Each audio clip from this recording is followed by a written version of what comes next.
વર્તેજ 20% વળતર સ્કીમ કૌભાંડમાં વધુ 7 આરોપીઓ ઝડપાયા.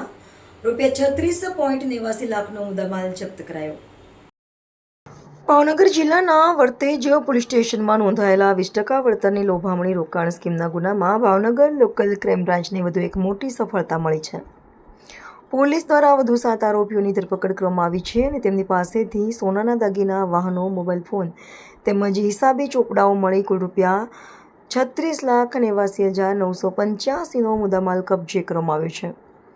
પોલીસ તપાસ દરમિયાન સામે આવ્યું છે કે ફરિયાદકા ગામના સંજયભાઈ ધામેચા અને યોગેશભાઈ ધામેચા દ્વારા શેરબજારમાં રોકાણના નામે રોકાણકારોને 20% વળતરની લાલચ આપી નાણાં એકત્ર કરવામાં આવ્યા હતા. આ કૌભાંડમાં ભાગીદાર અને એજન્ટ તરીકે સંકળાયેલા આરોપીઓએ ગેરકાયદેસર રીતે મેળવેલી રકમમાંથી સોના ચાંદીના દાગીના, મોંઘા મોબાઈલ ફોન અને વાહનોની ખરીદી કરી હતી. પોલીસે વિનોદભાઈ ગાંગવ, કુલદીપ ઉર્ફે પવન ધામેચા, કેવલભાઈ ધામેચા, વિજયભાઈ ઉણેચા, જગદીશભાઈ ઉર્ફે પિન્ટુ ઉણેચા, સંજયભાઈ ઉણેચા અને દિલીપભાઈ ઉણેચાની ધરપકડ કરી છે.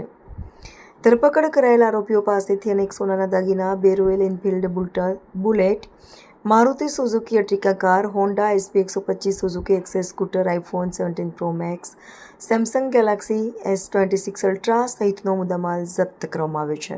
પોલીસે તમામ આરોપીઓ પાસેથી મળેલા હિસાબી ચોપડાઓ પણ કબજે કરી વધુ તપાસ હાથ ધરી છે. આ કેસમાં હજુ વધુ લોકોની સંડોવણી બહાર આવવાની શક્યતા હોવાથી તપાસનો વ્યાપ વધારવામાં આવ્યો છે. જનતા માટે પોલીસની અપીલ. ભાવનગર જિલ્લા પોલીસે જાહેર અપીલ કરી છે કે ફરિયાદકા ગામના સંજયભાઈ ધામેચા અથવા યોગેશભાઈ ધામેચા પાસે રોકાણ કરનાર અને હજુ સુધી પોતાની મૂડી કે પાકતી રકમ પરત ન મેળવનાર કોઈપણ વ્યક્તિએ જરૂરી દસ્તાવેજો અને પુરાવા સાથે ભાવનગર લોકલ ક્રાઇમ બ્રાન્ચ કચેરીનો સંપર્ક કર્યો છે. પોલીસે જણાવ્યું છે કે ભોગ બનનાર રોકાણકારોની ફરિયાદના આધારે વધુ કાયદેસરની કાર્યવાહી હાથ ધરવામાં આવશે.